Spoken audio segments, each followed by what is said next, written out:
Hi, this is Yaffi Lvova, registered dietitian nutritionist with Baby Bloom Nutrition, and here's Daniel, who should be sleeping. Daniel, wave to your fans. Stinker. Yeah, I know. He really likes seeing himself. He really likes seeing himself, so we will adjust the camera so he can be in the shot too. Okay. So today we are talking about the late night mommy binge. And if you're a mom, or if you've just had any stressful period in your life, you might know what I'm talking about. It's late at night, really late, like 7:30. And all the kids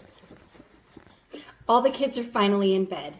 Not that this one would know what that means. And you finally get a minute to yourself. So you sit down with, ready for it? Ben & Jerry's. I have a whole ice cream freezer, actually, something you didn't know about me. This whole freezer right here is full of ice cream. So, looking at my notes, not the menu for the week. So the late night mom binge. Okay, as I said, Baby Bloom Nutrition, I do personal and small group counseling for all of your nutrition obstacles between pregnancy and toddlerhood.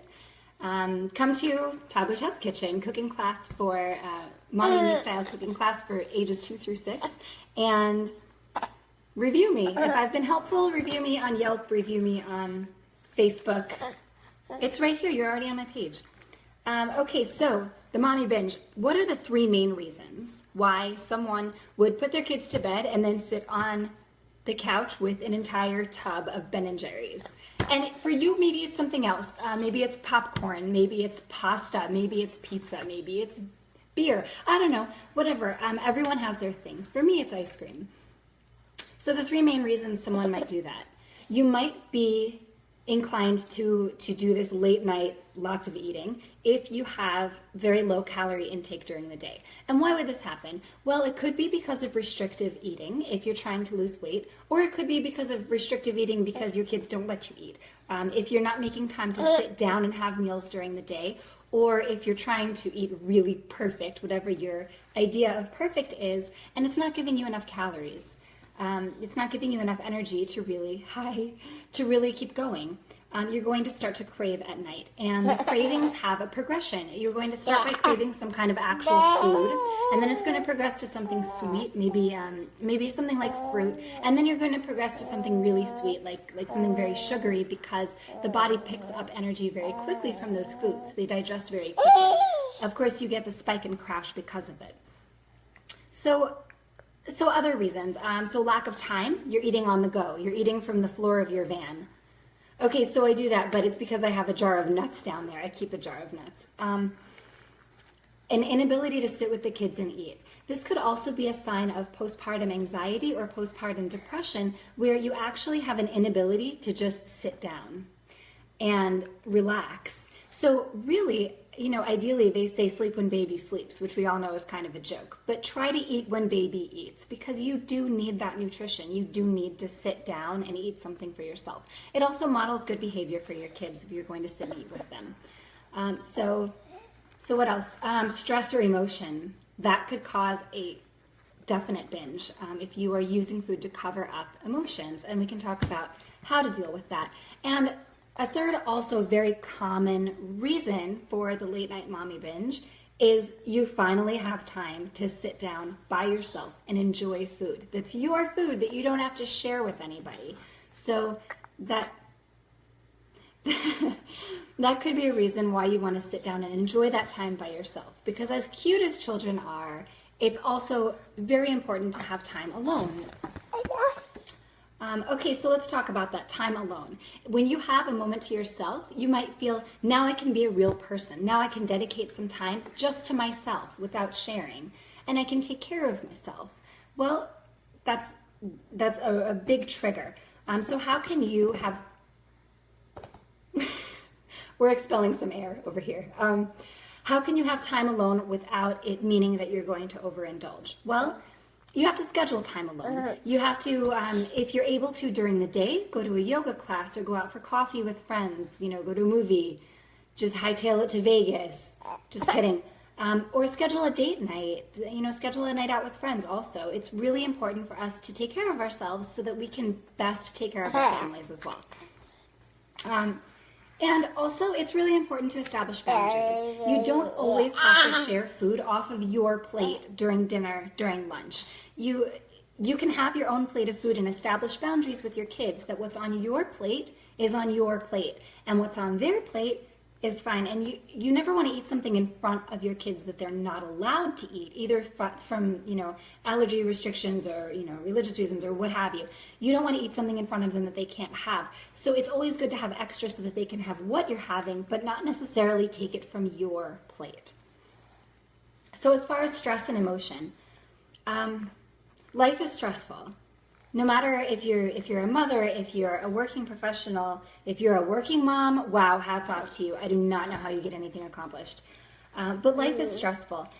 Sometimes we use food to mask that stress, or sometimes we use it as a reward. I ate really well today. I didn't scream at the kids. I didn't throw anyone out a window. I'm going to indulge.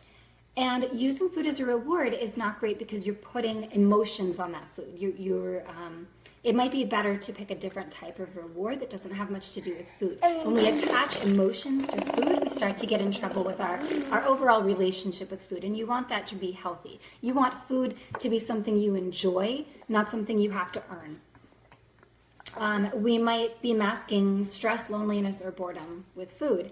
And the thing is that when you sit down to a meal, either with your kids or late at night, you want to have some kind of mindfulness. You want to say, I'm sitting down to a meal. This is what I want this meal to do for me. I want this meal to make me full. I want this meal to provide energy for the rest of the day. Or maybe it's, I want to enjoy this food. I'm going to have a bowl of ice cream and I'm going to mindfully eat that ice cream and enjoy it. Yay! Daniel likes that idea. So it's fine to have ice cream. It's fine to indulge as long as you do it in a mindful way. Keep your mind on it. Think about how each bite tastes in your mouth and how it feels, and truly enjoy it. It's great. I'm, talking about this while fasting. So other ways that you can deal with stress and emotion that don't have to do with food. Yoga, breathing. I read something today about taking pauses during the day, which is something I really need to incorporate. Anytime you have a transition, take a pause. Take 5 minutes. Take 5 seconds, whatever you can, to breathe. You sent the kids to nap. Take a breath. Finish nap time nutrition segment. Take a breath. Hi. So if you're not having enough fun in life and you are using food as everything, you're using food as fun, you're using food as together time or alone time or a way to de-stress, you're just putting a lot of pressure on your food. And that's really not the way to a healthy relationship. Right, Daniel? Yeah. So that closes out this Nap Time Nutrition. If you have any questions or comments, there is actually going to be a therapist, Yaffi Lvova, who's going to be looking at the comments and addressing them, because if you feel like you have a problem with your eating, if you have there's night eating syndrome or even a binge eating disorder, you do want to seek professional help.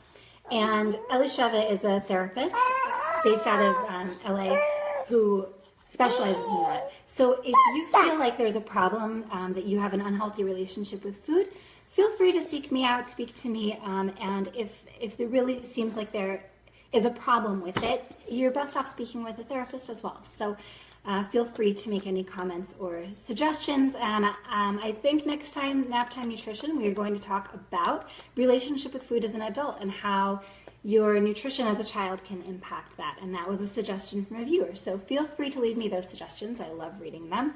And see you next week at Nap Time Nutrition. Check me out on Facebook. You're already there. Instagram, Pinterest. I have lots of ideas for you. Toddler Test Kitchen if you're local at the Hallie Hart Children's Museum.